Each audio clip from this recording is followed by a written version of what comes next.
like the policing in Woolwich, because I remember one night a group tried to dance with my mate's wife. He had a little word with him.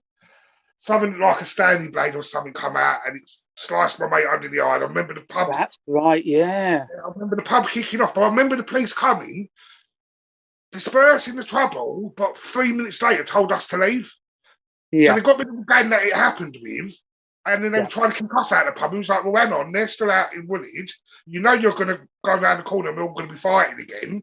exactly, yeah, Yeah, and they were like, no, you need to leave. yeah. Why do you think it was like? Do you think it was just... Did you find the law enforcement was cooperative with you because of the area we was in, or... I think you've hit the nail on the head in that a lot of these guys are, I mean, they changed the rules a while ago, which meant that you couldn't become a copper unless you had a university degree, Right, okay. which I think is mental. Yeah, There's certain jobs like coppers, soldiers, nurses. If you're a working class person and you want to do good, you should be able to do that job. Do you know what I mean? Now, obviously, if you're going to go into higher ranks, like, a sergeant or an officer, or you're going to be an inspector in the police or whatever, then yeah, you need a bit of education, blah, blah, blah. So rather than having guys like you and me becoming policemen, therefore knowing certain areas and knowing what it's like there, you've got guys who middle class people went to uni, then get thrown into an area like a Woolwich and just panicking and going, "Oh my god, what do I do?" It's like, scary people off a Guy Ritchie film, whatever.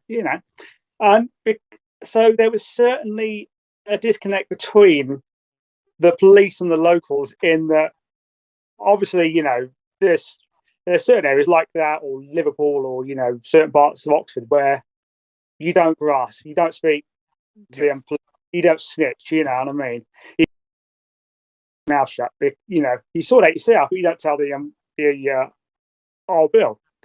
Now, if you're a policeman and you're trying to, investigate crimes and stuff, and all you're getting is stonewalled saying we don't talk them to you. I mean, there's going to be an element on the police's side. I'm not defending the police, but there is that to accept that they've come to do a job and the people they're trying to help and look after aren't being cooperative. So I think for a lot of policemen, not all of them, but for a lot of them, the response in their brain was to go, well, fuck you then. You know what I mean? You're just fucking idiots. You're a bunch yeah, of fucking cattle. When I turn up and you're fucking scrapping, I'll pull you apart, tell you to fuck off both ways. And apart from that, stab yourselves, it's fine. I don't care. You know what I mean? Especially on the higher ranks. I mean, I remember one of the days when something like that happened, had a senior bloke turn up and say, right, I want the pub cleared now. I said, well, I am clearing it, but I can't just snatch drinks off people because they paid for them. I can encourage them to drink it fast. And I said, look, give me 7 or 8 minutes. The pub will be cleared. I want it shut now. I said, it is shut. We're not serving drinks. We're fucking them off out. Turn the lights off. I'm like, dude, after 11 o'clock, we become a nightclub of sorts. You know what I mean? Because we put the lights down low, and that shows that we're having a party. When the lights come up, it's like being at school and disco. The lights are on, you go home. yeah. And he told me to turn lights off. I said, no, I'm not going to do that. He then told Robin, my assistant, to do it. Robin went, okay, turn the lights off. At that point, everyone who was outside went, it's back open again. And they all started piling in the pub. And the cop was like, why did you let him in? I said, I didn't. You did. I told you if the lights are on, they'll fuck off because they think the place is shut. Because you turn the lights off, they think we're back open again and they come back in again. Well, that makes no sense. Well, it doesn't have to make sense. It's just the way it happens. You know what I mean? So there was certainly a lack of communication between the police and the locals, which we see all over London and other areas. And I mean, I moved to London in '97. So that was only 3 years after the Stephen Lawrence affair. Yeah. At the time, his murderers had not been arrested, and there was a lot of. I mean, you were living there. Did you and your friends think that the police even gave a shit. Exactly. Exactly. Yeah. There we are. You know what I mean? I mean, like I say, I moved there 3 years later, and I got that vibe that the national press were gunning about it. Everyone was talking about it, except the police, because they, just another scumbag off the streets. Do you know what I mean? I mean, you got 50 guys scrapping on the streets. You've now got 49. Less work for us to do. Boom.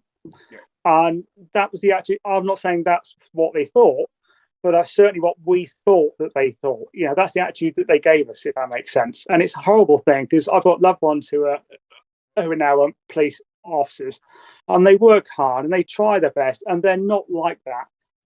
But even they will say, yes, I recognise that in people I've worked with in the past, people who, we put complaints. I mean, there was a chap, oh God, he murdered a young lady, and he was being investigated for flashing his female co-workers now. And the attitude was, oh, it's just him. That's old rapey boy. I'm fine. You know what I mean? You can't hello. Yeah. Wow. It sounds like I'm anti-police. I'm not, but you and I have experienced situations whereby the attitude shown to us isn't endearing us to them. Yeah. And also, I think we're going back 20 odd years ago, well, so it has come on from then. Obviously, there's a lot of work to do, and obviously the press now, we know what's going on in the police force at the moment. But like you said, you've got loved ones. I've got a couple of friends in the force. There is good.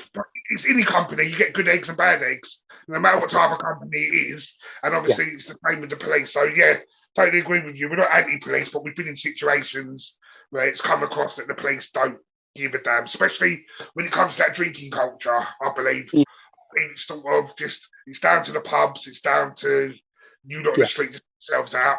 We ain't got time to deal with this. So